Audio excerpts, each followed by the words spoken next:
Let's do it. Let's do it, Mike. What up, world?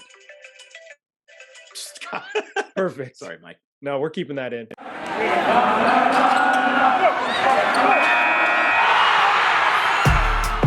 You are Locked On Trailblazers, your daily Portland Trailblazers podcast. Part of the Locked On Podcast Network. Your team every day. What up, world? It's your past first point guard and Trailblazers reporter, Mike Richmond. You listen to another episode of Locked On Blazers, part of the Locked On Podcast Network, available wherever you get podcasts and also on YouTube. If you're watching on YouTube, thanks. If you haven't, subscribe today. Listen, if you're a podcast listener, your phone is in your hand. Look at that phone. Go to YouTube. Search Locked On Blazers. Subscribe. Just go ahead and do it. We're getting to 1,000 by Halloween. That's the goal. 1,000 by Halloween. You can be part of the plan. Get on there. Today's episode is also a very, very special one.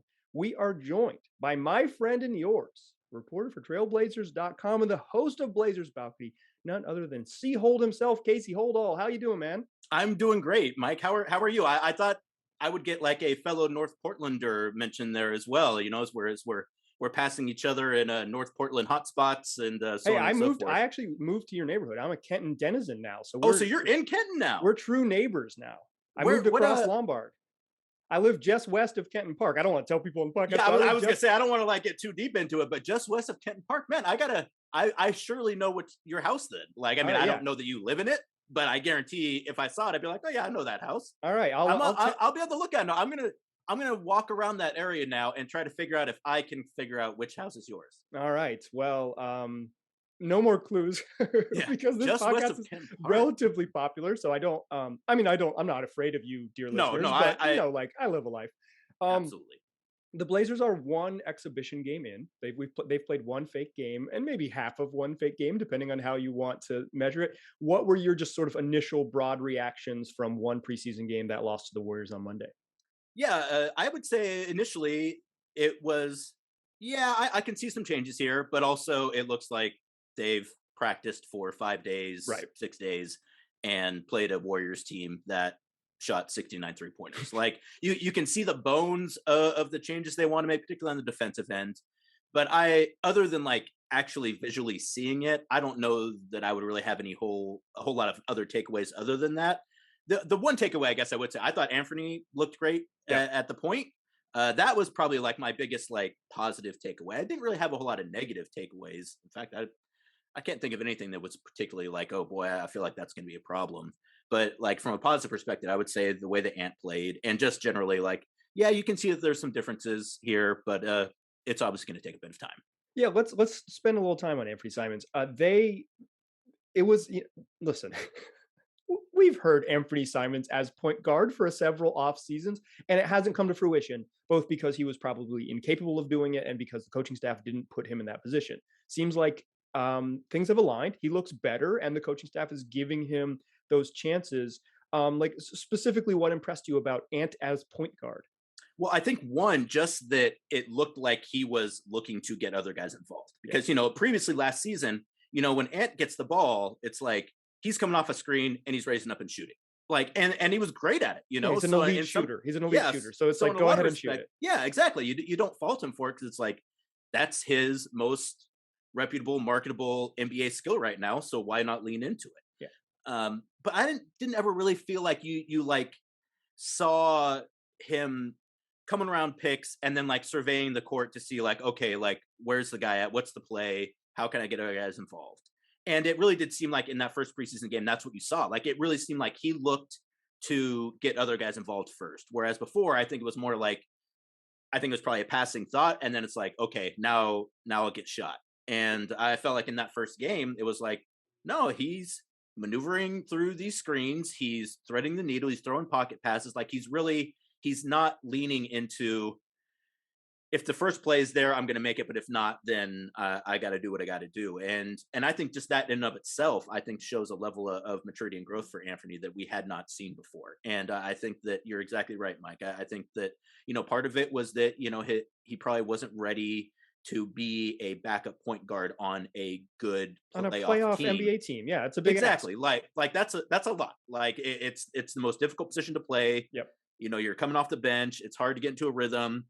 I think for Anfernee as well too, particularly early in last season, even middle of last season, I feel like defense, every time he would come in, would be like, okay, let's really get into this guy. Yeah. Exactly. And I think with some results that probably worked out well for the defense, and maybe not so much for Anfernee. So I think for him to have that confidence, to have put on some bulk, I feel like, which is going to help him play that position as well. It's particularly when you're a backup, you're not going to get calls. So it's like if you're not able to take some punishment and still be able to handle, like, you're gonna have a tough go of it. So I think from a physical perspective, his body is getting to the point where I feel like he can handle that load. From a confidence perspective, I think that after him into this fourth season now, it feels like he's really kind of starting to recognize who he is as a player. And I think with the new coaching staff and being able to kind of reset the deck a little bit about expectations and assumptions about what I can and can't do, I think that you saw a guy that was like, okay, this is that next step that I think a lot of people thought Anfernee was going to take last season. And again, from a point guard perspective, probably didn't happen. But I think at least in that first game, the initial bones of like, okay, no, this is really a backup point guard, not a guy who we're trying to steal 10 minutes with while Damian's on the bench. Yeah, I think some of it is like scoreboard watching, box score watching. People are like, oh, 6 assists and no turnovers. But even just functionally, if without the assists, like Ant a couple of times came up, pointed and said, "Go, Nurk, go set a screen there. Like set it away. Like go set a screen. Like a kind of a more command of the offense. Even if the assists don't pan out, you just see it. Like you can just watch the command." And I think one of the real curious things is starting plays with Damian Lillard standing in the corner. Something that has been pretty rare in the past, where it's always Dame with 10 eyeballs on him coming across midcourt. And Dame in the corner is scary because he's good. And if you park him in the corner, he's going to get attention. And so you can move the ball away from him and whatever. And then you move Dame off the ball a little bit, and he's it opens things up. So Ant Ant with like even outside the effectiveness, just sort of like the bones, the structure of how it works, I think was really intriguing because it gives you some options that maybe didn't have last year. And last couple of years, it's been a big thing that they just sort of haven't had that secondary playmaker, or it's been only Dame and CJ. And it's like now they seem to have whatever Ant morphs into this year. I kind of wonder where his offense will be with this, because so much of his offense was catch and shoot stuff, and I wonder what his offense will sort of grow into as a primary ball handler. I'm not like worried is not the right word, but I'm curious what it becomes, because if he becomes a guy who can dribble into his own shot and set people up, that's a ball player. Like that's a threat. Well, and I think that's a great point too, because like obviously Anfernee is an incredibly athletic individual, and you want to see him be able to use his athleticism to his advantage on the court. Sure. And, while that's not to say that it doesn't take a certain amount of athleticism to come off a screen and shoot a 3-pointer, it's not what people kind of generally equate to like you're athletic so you can get to the rim. Yeah. And so to answer your question, I think, if he's able to navigate some of these picks and able to get to the mid-range, or even able to maybe turn the corner and get to the rim, like that opens up a part of Anfernee's game that I think, from a physical perspective, he's very well attuned to. Like Anfernee at the rim, I think is a guy you want to see get to the rim. But considering that he's always been more comfortable kind of shooting from outside, like you just haven't seen it so much. So I guess what I'm saying is I think it does open up the opportunity as he develops those skills to become a more dynamic offensive player in terms of scoring, because I think, if he's able to actually get to different places on the court without kind of a guy right into his gut, then I think that allows him to utilize that athleticism that maybe doesn't get utilized as much as you would like to see as of right now. So I do think that, the opportunity for maybe getting into the paint, maybe taking some more mid-range shots, which, I don't know exactly kind of what the opinion of that if they go in, it's a good shot. If they go in, it's a good shot. Analytics be damned. You got CJ there already, who's the mid-range guy, but I think that has some opportunities there. And what you mentioned just a minute ago, Mike, about kind of Damian in the corner, I've felt like for past couple seasons, I guess I'd have to go back and look at last season specifically, but the Blazers, despite being a pretty good 3-point shooting team, have not been a team that's really hunted corner threes all that much. Yeah, they were one of the bottom of the league one at least. And I season. remember it's been a couple years now, but I wrote a story at some point in time that was like Damian basically never gets corner threes, which are supposedly the easiest 3-pointer to make. So if you have a guy in Anfernee who's able to draw some of that attention and then kick to guys like Damian and CJ who typically don't get as many corner threes, I think CJ gets a fair amount of corner threes. Damian hardly gets any. Yeah, Dame basically didn't shoot any last year. Basically none, exactly. Yeah. So like if you're able to unlock that as well, like that, again, that gives you a level of kind of ability to stretch defenses that maybe we haven't seen so much. And particularly with Damian, like if you're able to get him some 3-point shots that he's not having to fight tooth and nail to get, like that obviously has really strong, downstream repercussions as the season goes on. So, I mean, I think we've all thought for a couple seasons now that like if Anfernee can pop, like this team can be a better team than I think maybe a lot of people think that they are. And for people who watch the team closely, that makes sense. If you're national, I wouldn't expect you to have a detailed understanding of who Anfernee Simons is or what it's going to mean to the team if he's dunk contest champion. Okay, exactly, dunk contest Anfernee Simons. So I think that's been kind of the thing that I would say for the past 2 seasons has been like this is, you don't want to put it on a kid, but it's almost a make or break. Like if he can be a quality rotation player in the NBA, like that opens up a lot of things for the Blazers. If not, you start looking at the rest of the lineup and you're like, I don't know how much more we can expect from some of these guys in terms of being able to fill these roles that we really need to fill. And backup point guard is one of those roles that I think has been an area of deficiency for the past couple seasons. And if Anfernee can be that guy, I mean, that really changes things for this team. Yeah, he's maybe the biggest swing player on the roster. Yeah, I would say absolutely too. If they can be good without Ant taking a step forward, but they cannot be great. And they could be very similar to what they were last year. They're just a darn good playoff team. If Anfernee Simons is the exact same player as he was last year. But if this is the year you take a step with, a little bit better parts and all those things, Ant has to take a step with him and he has to take a step. And I think he has the opportunity. And I think I will say, early returns on this, but like Chauncey Billups saying you're the initiator and then giving him those initiator reps, like that helps guys to be like, here's your role, here's what you're going to do, and then when you go out on the court you do it. It's not just lip service. It's like functionally this helps us go do it. I think there's some real value there. And the other part of that too is, and this has been something that's been talked about a little bit in training camp, is Chauncey coming and saying, like I want to limit Damian and CJ's minutes if I can. And, what that really means from a functional perspective is, CJ, you're going to be playing less backup point guard.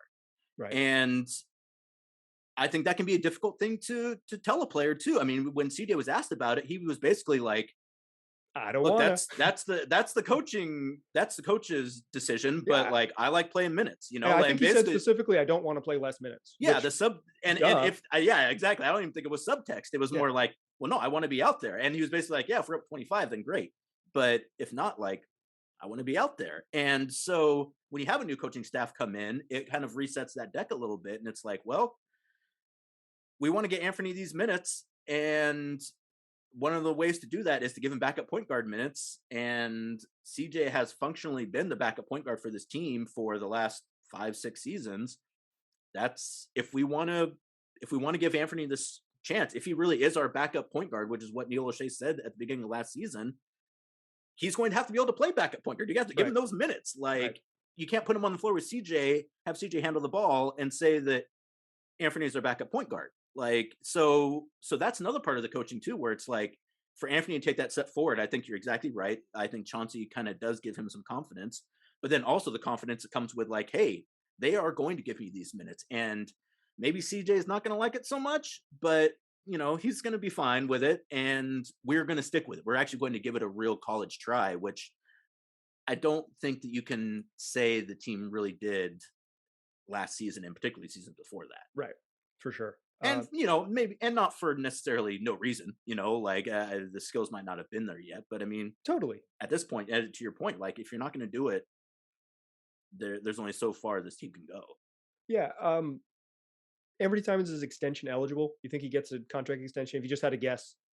If I had to guess, yes. I mean, just because of how well thought of he is in the organization, like I I guess it also depends on kind of what the number is, but obviously but I would imagine that will not get to a point where he hits the market. That would be my assumption. Yeah, if I had to guess, I don't think he would sign a extension. I think the deadline is October 18th for rookies, for guys on his year 4 entering the last year rookie contract. I bet he doesn't, if I had to guess, because they haven't in the past, and also Ant doesn't have a body of work that would allow him to get the bag. Sure. And with all due respect, that's what these guys are after. Yeah. Because aren't we all? So I agree with you. I think if he won't hit the market, he'll be a restricted free agent and they'll pay him in the summer. But if I had to sort of guess in the next 2 weeks, if he gets an extension, I'd say probably not. The only 2 guys Neil's extended in his time off of their rookie deals, Damian Lamont, Ollie Lillard Sr., and Christian James McCollum. Those dudes, better than Ant.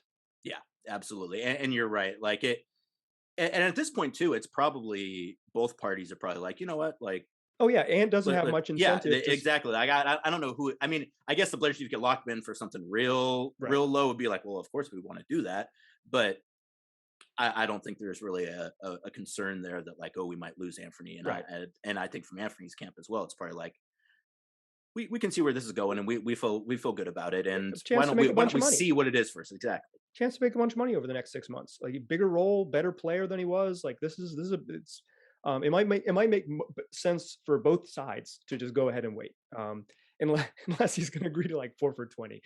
Exactly. And then it's and then you just try to get the name on the get him a pen in his hand. Yeah, exactly. Let's come back in the second segment and talk a little bit more about what we saw. I want to talk about the defense and a couple other things from the Blazers' first exhibition game. But first, let's talk about Sweatblock. Sweatblock is the #1 selling product on Amazon.com right now in the antiperspirant category. It is proven to be more effective than most clinical antiperspirants. And Sweatblock wipes could be the solution you need if you or someone you love is a heavy perspirer. Here's how it works. You simply, before you go to bed, wipe it on your underarms or wherever you might sweat the next day. Then wake up, take a shower, and go about your day with confidence. Guaranteed. In fact, Sweatblock is so confident in their product, they're giving you the dry shirt guarantee. If it doesn't keep you dry, you get your money back. It's as simple as that. This could give you the confidence that you need or the freedom to wear what you want without worrying, but you don't have to take my word for it. This product has over 13,000 reviews on Amazon. So there are literally thousands of people that vouch for Sweatblock. So if this sounds like something you need or something that something could be a solution for you or someone in your family, go over to sweatblock.com, use the promo code LOCKEDON. You'll get 20% off your order. It's also available at Amazon and at your local CVS. All right. Still chatting here with Casey Holdahl of Trailblazers.com and the host of Blazers Balcony, a Blazers podcast. He hosts with Brooke Olzendam. You can find wherever you get podcasts. Casey, we talked a lot about Anfernee Simons. I think the most intriguing part of the first exhibition game of the season. The other thing that was different was the defense looked different. Wasn't very good. Like, just I'll put a point on that bad boy. It wasn't very good, but it looked different. Results aside, what did you think about sort of the new look, or what was kind of your impressions of it? I liked it. I think it's smart. I think obviously you've gone as far as you can go with that drop coverage. I think that, even if you're like, well, maybe they don't have the personnel to play a more aggressive style of defense, it's almost like, look, like you got to try, and the results will be better playing a bad form of an aggressive style of defense than a good form of a real kind of vanilla defense. And particularly, I think the players had shown that even their best at a kind of more conservative defense was not very good. Well, it's like if you're not going to force turnovers and also give up a bunch of threes and a bunch of looks at the rim, the conservative defense isn't paying off. No. Right? Like the whole point is like, we don't force turnovers, but we don't give up rim looks. And the Blazers, they gave up everything. They were bad at all of it. So and it was like, well, we want to try to force you into mid-range shots. It's like, well, no one's taking mid-range shots anymore. No, so like right past exactly, they'll work around that. Yeah. So it's like now it's like, say the same results. You're bad perimeter defense and you give up looks at the rim. Well, hey, maybe the trade-off is you force some more turnovers. So it's like you can get out and run, or you can at least prevent some stuff. So I think even if it's the exact same results personnel-wise, I'm with you. I agree. Like I think it's a smart idea to try it because getting some steals would be really valuable. And I think, one, it is asking a lot of Nurk, but it sounds like that's what he wants to do, though. Absolutely. So, like, if you have a guy that's like, this is the way I want to play, at least if nothing else, and if it doesn't work or if he's having struggles with it, it's like, hey man, like this is what you wanted to do. And I think that if you're going to have, if it's still going to be difficult, it's at least better for it to be difficult and it being something that player wants to do. Yep. So like before, it's like you got Nurk playing drop, he's getting scored on, he's pissed off about it because he's sick of people scoring on him, and it's not working. So it's like you're not really getting anything out of that situation. So if you have Nurk who is going to be higher up, and again, that's going to require a lot of him to get back into the paint. I think we have seen a slimmed down Nurk, so I think that, at least from a physical perspective, I think it's possible. I thought it was interesting, in the first couple of days of practice that when Chauncey Billups was asked about Nurkic, rather than being like, "Oh yeah, the guy is in phenomenal shape," he's like, "He's in good shape. He's not in great shape yet, but he's in good shape," which I think speaks to kind of that notion of like accountability, and we are going to praise you when you do things well, but we're not necessarily going to go overboard when we're still in the process of trying to get something figured out. So I thought that was interesting, and that I think you saw the bones of that. And I think, particularly with having Norm signed on for 5 years and getting Larry Nance Jr., you have right there 2 more guys who are more dynamic, aggressive defensive players in terms of creating steals, in terms of switching, in terms of getting into the passing lanes. And so I do think that they're better prepared from a personnel perspective to play that way now than they were before. And, I'm looking forward to seeing that. And again, when you're starting out with the Warriors, especially, like that's going to be a tough road to hoe for a new defense, because they know exactly what they're doing. And again, a team that has the carte blanche to shoot basically any shot that they want. And in a preseason, when you're rotating guys in and out and you're not playing your best players more than half the game anyways, it gets away from you a little bit. But you saw the idea of what they want it to be. And again, you wouldn't say after a first game that like it was good, but it's different. And I think as of right now, different is good enough. A week into camp, 1 preseason game in, at least you're seeing some changes, and you hope that those changes will eventually work out and be quality changes. But I would say, particularly after the past couple seasons, like someone who watches every game, and I know Mike, you do as well, and fans out there do as well, like at least it's not stagnant anymore. Something is different. And while you want that to result in wins, even from a viewing perspective, it's like, well, I mean, at least it's something I haven't seen 82 games a year. And that in and of itself, like, has some value. Yeah, there's probably some engaging part of just for the guys, just to be like, hey, the ask is different. It's hard to maybe quantify that, but like just saying like, hey, there's we've got a different plan. You've got a different, like, it's not just keep guys in front or whatever. It's like, you got to help. You got to come over early and you got to scramble back. Like one of the things that kind of got caught in rotation a bunch and like just scrambling around and not catching people. The Warriors took 36 threes in the first half. Like with the starters in the game, they took a game's worth of 3-pointers in 24 minutes. Pretty fun, honestly. Jordan Poole gets to shoot a lot. Good for him. He's been given a chance to shoot every time he gets the ball, and he will gladly take it.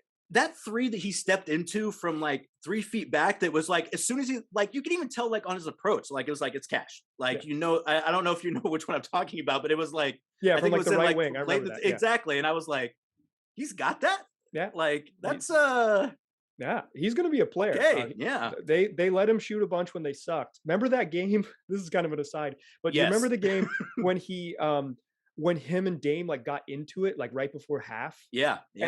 And the Blazers lost. It was like a nightmare game. They lost to like a really bad Warriors. But it's like Jordan Poole was making mid-range jumpers and just talking cash shit to Dame. They were like jawing going into the locker room in a way that you don't really see Dame do. And I was like, well, Jordan Poole's got a little stuff. Yeah, absolutely. And was that the game too that Toscano and Gary Trent Jr. got into it? Or yes. And then I know Dame knows Toscano because they're both Oakland guys, and I remember him being like, I had to kind of cool Gary out a little bit, but also Gary was like, he was the same thing. Like he's talking cash shit, and it's like, okay, guys, let's do it. Yeah, no. So like, I guess Jordan Poole like stepping into 35 footers has been 3 years in the making, but that's obviously like a sort of unique challenge for this Blazers team. Like, I think the hard thing for them is just, there's some scheme stuff for sure that'll be hard, but I think it's the how much energy can they exert scrambling and recovering and still be an elite ball movement offensive team. Like there's a give and take there, and I think I'm curious to see what that looks like. because like you said, it's a big ask from Nurk, but then also they want him getting paint touches. They want him touching the ball a whole bunch. They want it's like, this is a team that is, there's a lot more on the table. There's more stuff from everybody this year. And I'm super curious of what all the more is. Cause I think like you've said it, like the change is a valuable in and of itself.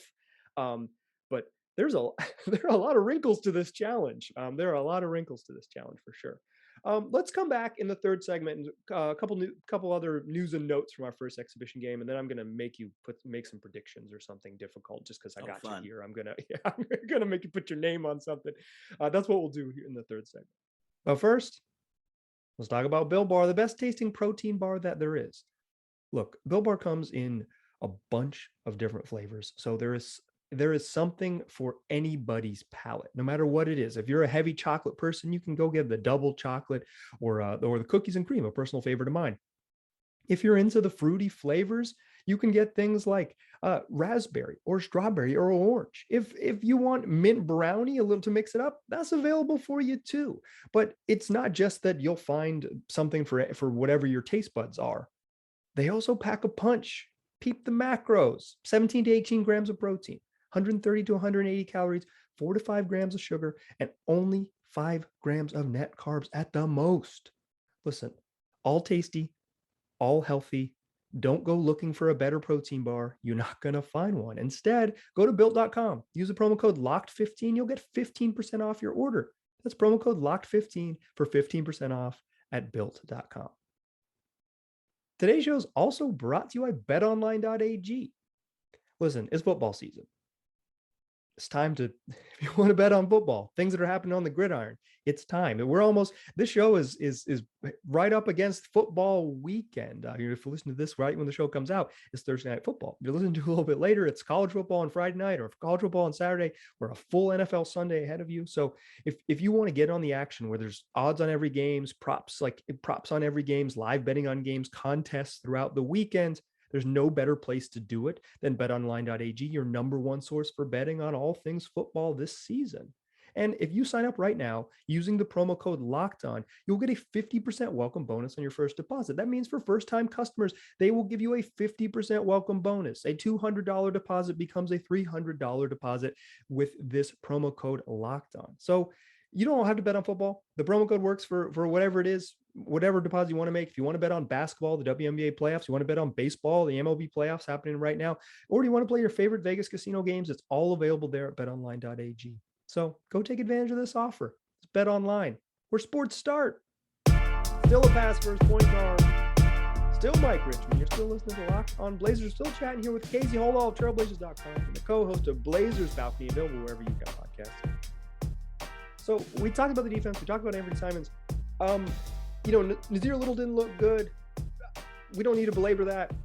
One game. At least he was out there excited, and that I'm really curious to see what the second game looks like for Nasir, because you could just tell that he was just too keyed up for a preseason game, which he wanted to be great. It's good. He wanted to be great, and it turned into 5 turnovers. And if he just has to dial it back, and I think that's some of it is decision making has been a problem for him. It's he's got the physical gifts. It's just how to use them.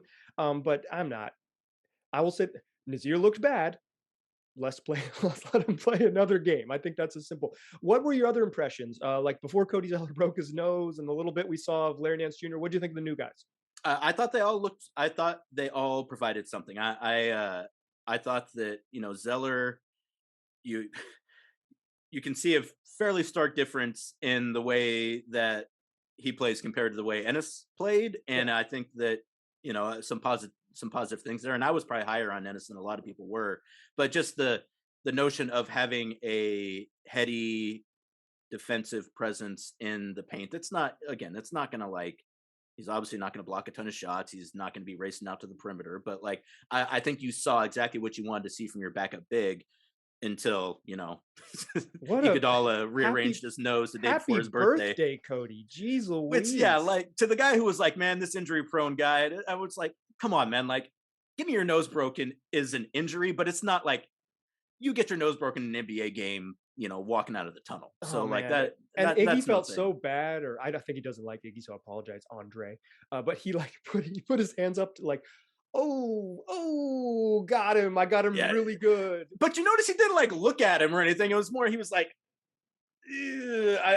like one of those things where it's like, I felt your nose break on my elbow, and I'm more reacting to that weird feeling than your nose being broken, which, you know, again, you play NBA for that long, you're going to break a guy's nose. It happens. Yeah, I'm sure it's not the first time it's happened. And it's like, he was like, is he really mad? Because I'm gonna be like, defend my actions if he's mad. Oh, he's not mad, he's just really hurt. Okay, I'll leave. Like, all right, sounds good. And Zeller wasn't mad. You could tell he's just frustrated. Oh, like yeah. he was bleeding, and he like looks at the court and he's like, you gotta be kidding me. A like pretty said, serious dent in that too. Like, I don't know if you follow him on Instagram, but he posted like a photo on live, and it was like, yeah, that's the curvature of Andre Iguodala's elbow is right in the bridge of that dude's nose right there. Oh no. But I think he's gonna be solid. I do too. I'm a Cody Zeller believer. Absolutely. And I think, you know, I think the Blazers actually getting some more quality players on vet minimum contracts, I think is a pretty important thing for this team. People made fun of Neil Olshey for that, and I am listen.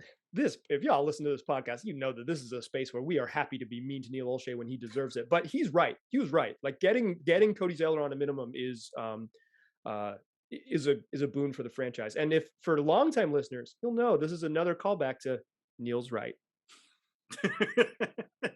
Yeah. So a very unpopular segment here where we talk about Neil Olshey being correct about stuff. But like, I thought Cody Zeller was going to be like a mid-level guy. Getting him on the minimum is good business. No, you can't argue against it, really. I mean, like, again, the only argument for that is like, I wish we'd gotten this guy, which is like, yeah, okay, sure.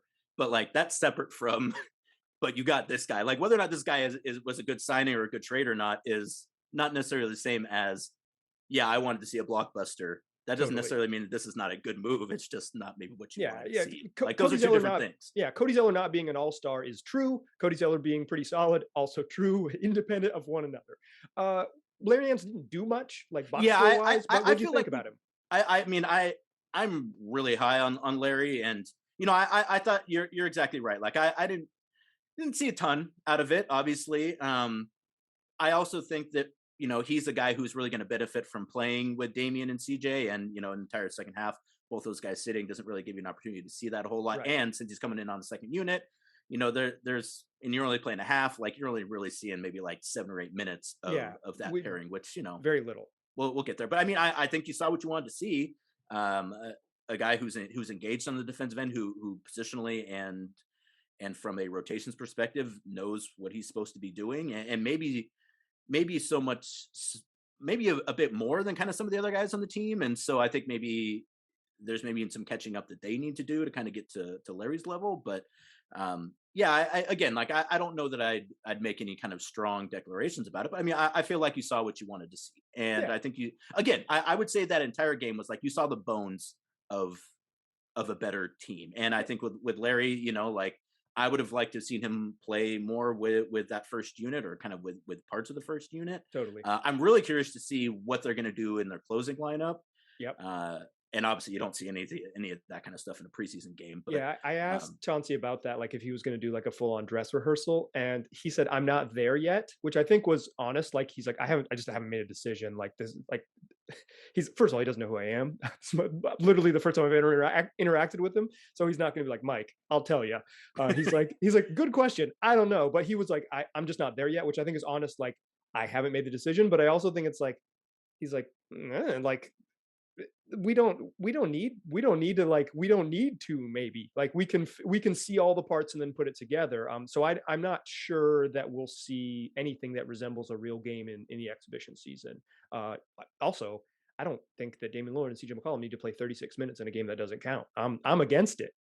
I'm just gonna say, like, I don't think it's worthwhile. Maybe play a whole first half like you would. Like, here's our 9-man rotation. Here's exactly where the subs work. So when you talk to guys, you say this is how it works. But like, what they do with Larry in the fourth quarter, they don't need to show in the second quarter. Yeah, well, and to that point as well, it's like, you got Cody Zeller with a broken nose. You got Norm, who has some kind of maybe small hip thing. Tony Snell, I don't know if Tony Snell's even practiced yet. He hasn't yet. Yeah, I know. And you want to make sure that you get a 48-minute preseason game in. Like, yeah, no, it's like we need to get this team healthy to the finish line of the preseason, and that's really kind of what the goal is. What do you think they do in the closing lineup? What do you think they do? Like, I guess let me ask it more pointedly. Do you think Nurk is on the floor at the end of the games? That's the question. That really is the crux of the issue. And I would say yes. Me too. Because I mean, one, I do think that he gives you something that the other guys on the roster don't. He's 300 pounds. He's a big dude, the gigantic person. And who, if Nurk was just a straight up like, give him the ball and he's going to be looking around and trying to fucking hook it in, then sorry about that. Then maybe not. But like the fact that he can play make as well, I think makes you feel better about it. And there's also just the notion too that like Nurk is in a contract year. Jusuf Nurkic is Jusuf Nurkic. And if he's sitting on the bench at the end of games, I don't know. I don't know that really works. I think one of the biggest challenges of this year is that everybody has been promised and expects more. Nurk expects more. Norm expects more. Anfernee Simons expects more. Larry Nance Jr. is here to help and play. It's like, and Dame and CJ don't want to do less. It's like, this is the challenge. This is a really hard part about what this year is going to be, is that like, there are times when maybe going small to end the game with, I want to see Larry Nance play 5. Like that's. Yeah, I'm right there with you too. Like my thing is like, yeah, Rocco and Larry Nance at the 4-5 in the closing lineup with Norm, Dame, and CJ against other small lineups. That's the most intriguing lineup they have. How can you not get to that at some point? Yeah, that's the most intriguing lineup they have. And I bet we'll see it. It's just like, will we see it to close games when you need to? And like you said, like if you need to stay big, and if you need to stay big for political reasons to keep Jusuf Nurkic happy, and that's life in the league, particularly during the regular season. It's very different in the playoffs, particularly during the regular season. They play 80 games. You need to win 47 of them to be involved in the second part of the season. So like, you at some point you kind of just have to. You've got to massage the egos. You got to figure it out. There's politics here, for sure. But I wonder kind of. I'm curious I'm curious what they do, because I want to see what the best group looks like, and I don't think it's the best group might not include Nurk sometimes. Absolutely. And I guess one caveat to that would be that like if Nurk isn't riddled with fouls at the end of a game, then he must be probably doing something right defensively. Right. And if that's the case, then it's like, well, we got to have him out there then, totally. Right? Because like if he's holding up his end and if he's able to defend without fouling and is doing a good job of it, then you get to the fourth quarter. If he's done what he's supposed to do in the first 3 quarters, like I think it's at least initially. And I mean, to your point, like, everyone wants to play. Like if you get to that point, it's almost like, well, he should be out there because he's not in foul trouble, which must mean he's playing some decent defense. Exactly. Like it's almost like it's kind of a one kind of the snake eating its tail. Yeah. Like he'll play because if he's available to play, it's because he's playing well. Yeah. I'm with it. Yeah. I'm really curious to see Nance at the 5. I want to see it. We didn't see it at all. I will say this: playing big helps. You're a better defensive team with more tall players. That's just math, particularly during the regular season. It might change in the playoffs. But regular season, always having a 7-footer on the court is valuable. So playing a traditional center all the time helps, but I want to see him go small. I want to see it change up. All right. I said I'd make you make some predictions. What is, I've been doing these season previews with like sort of best case, worst case scenarios. I won't make you go worst case scenario, because the worst case scenario is a bummer. It's like they don't get to play after the 82nd and game. as a confirmed cynic too, my worst case scenario is always like, it could go real bad. The team moves like, to Seattle. I'm a worst case scenario kind of guy. Yeah. The team moves. It's like relocated to Kansas City. I was gonna say Seattle wouldn't even be the worst case, right? Yeah, like in Kansas City, it would be more like it, or like Tulsa or something like that. We'll lose another Northwest team to Oklahoma. Yeah, exactly. Norman. What's the best case scenario for this team? Like, what do you see their sort of like ceiling? You can say realistic ceiling, because I guess the best case scenario is like championship parade. But like, what's your realistic ceiling if things go right for this team? What do you think they could be? I think realistic ceiling is everyone stays healthy or majority healthy for the entire season. The defense at least works its way to average. the offense stays just as good as it's always been, or maybe even kind of takes a tick up because maybe you have maybe it's a little more dynamic, maybe there's some more ball movement.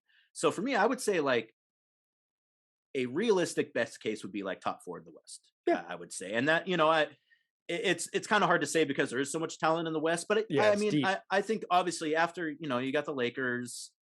I think the Lakers, if they're healthy, Phoenix is going to be really good in the regular season. Be good. Yeah. Utah's a regular season beast. They might be a problem in the playoffs because of their perimeter defense, but they're a beast in the regular season.